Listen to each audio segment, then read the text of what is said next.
Assalamualaikum warahmatullahi wabarakatuh. Selamat pagi anak-anak ibu. Bagaimana kabarnya hari ini?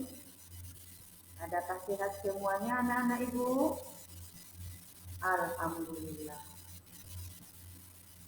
Baik anak-anak ibu semua, sebelum kita mempelajari materi kita pada hari ini, mari kita berdoa sejenak agar pikiran kita, hati kita ikhlas dan bersih menerima pembelajaran hari ini.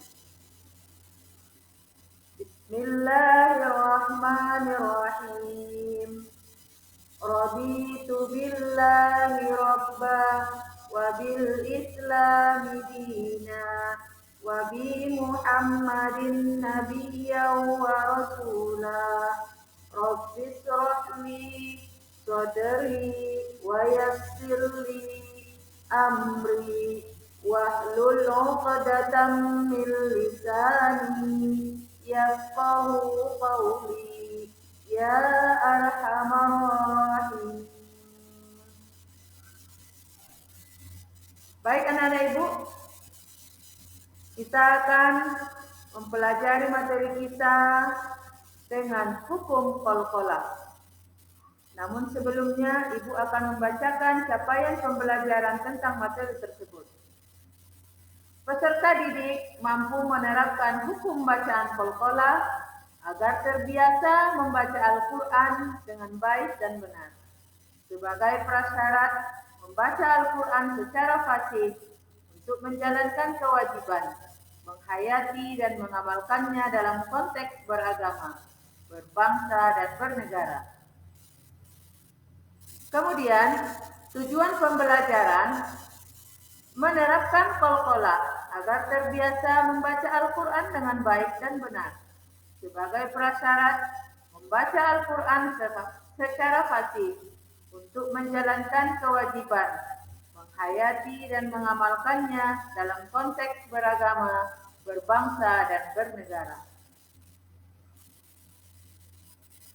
Terus, profil pelajar Pancasila, bertakwa kepada Tuhan Yang Maha Esa dan berakhlak mulia, bernalar kritis dan kreatif, serta berkebinekaan global. Dan profil pelajar Pancasila rahmatan lil alamin, ta'adub, berperadaban, qudwah, keteladanan, tasamuh, toleransi, dan i'tidal, lurus dan tegak. Nah, sekarang kita akan masuk ke materi kita yang sebenarnya. Apa materi kita hari ini? Ialah tentang hukum bacaan qalqalah. Yang mana hukum bacaan qalqalah ini kita bagi menjadi 4 pembahasan. Pembahasan pertama yaitu pengertian qalqalah. Pembahasan kedua, huruf-huruf qalqalah.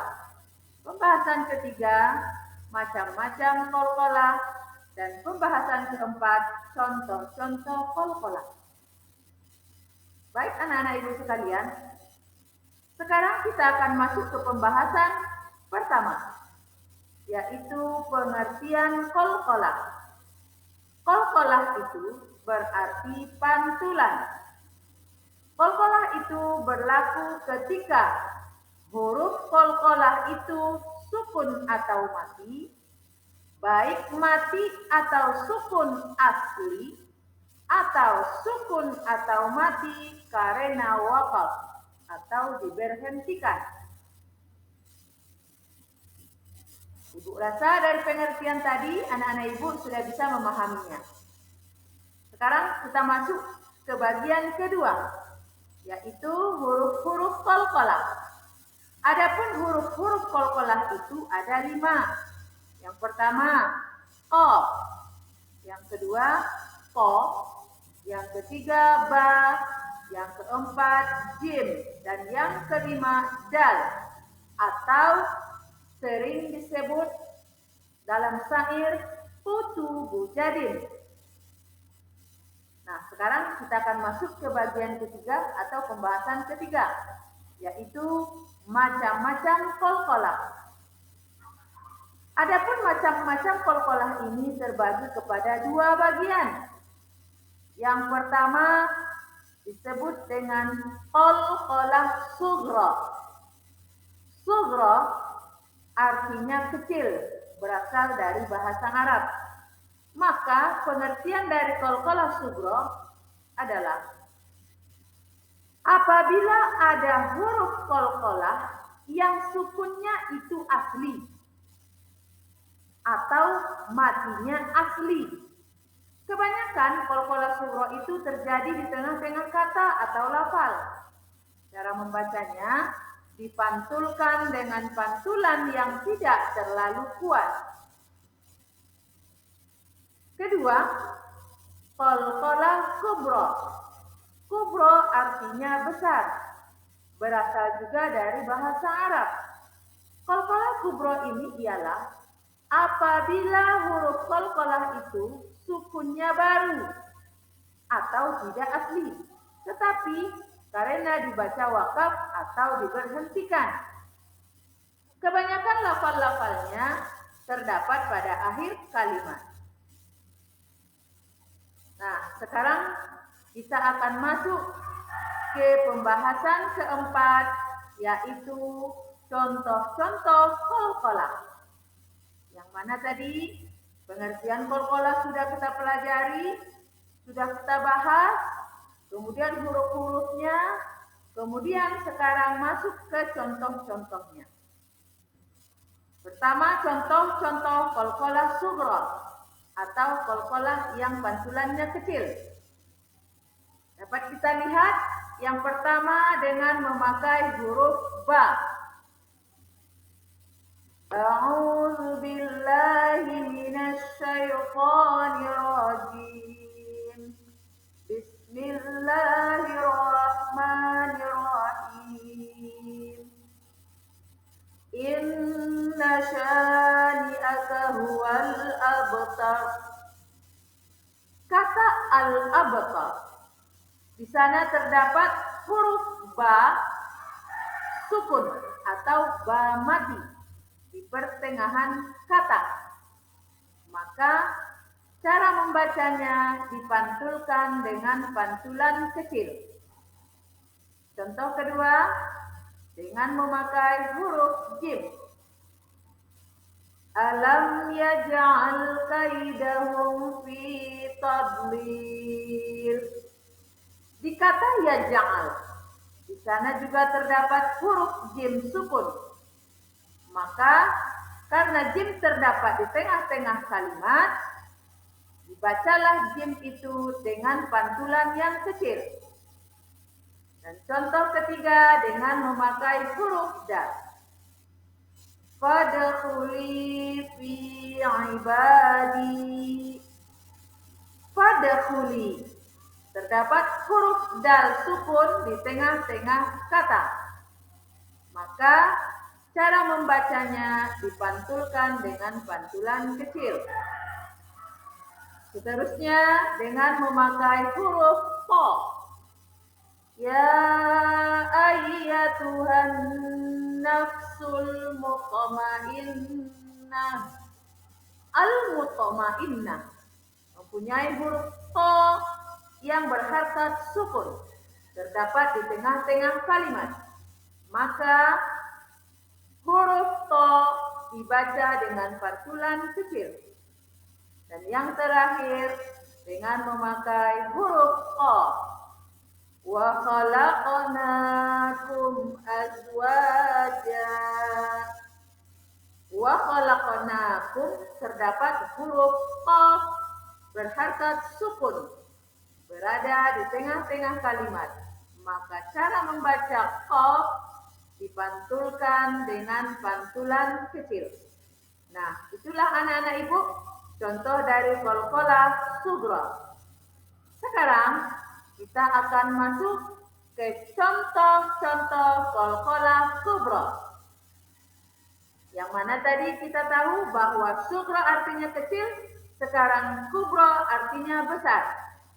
Yang tadi kubra, yang tadi sughra, maaf, pantulannya kecil, sekarang kubra pantulannya besar. Sekarang contoh pertama.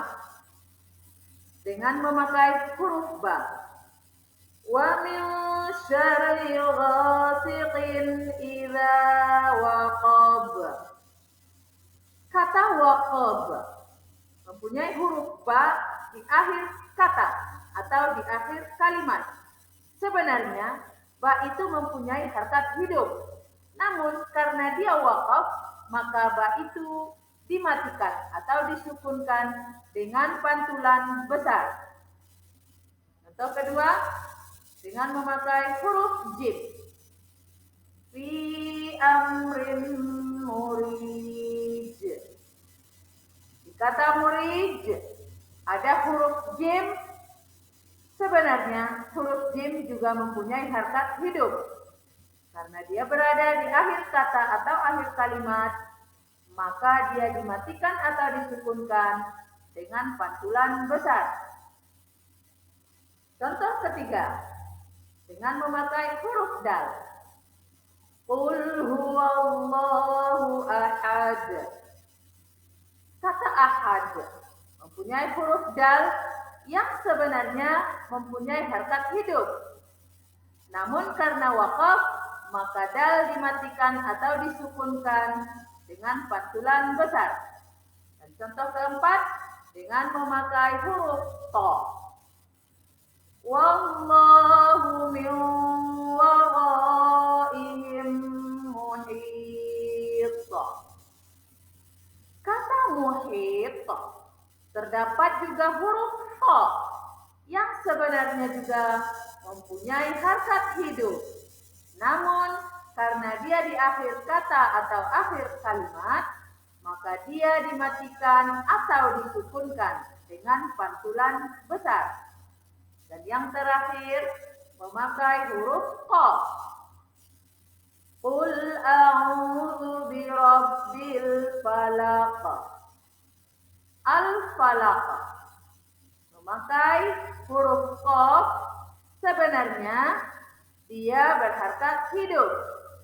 Karena dia waqaf, maka qaf tersebut dimatikan atau disukunkan dengan pantulan besar. Nah, sekarang anak-anak ibu, adakah anak-anak ibu sudah paham semua?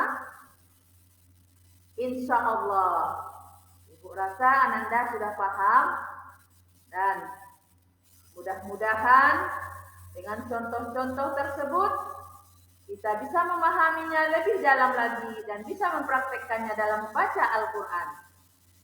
Jadi, untuk pembelajaran hari ini kita cukupkan sampai sekian dan ibu akhiri dengan kata wabillahi taufiq wal hidayah. Wassalamualaikum warahmatullahi wabarakatuh.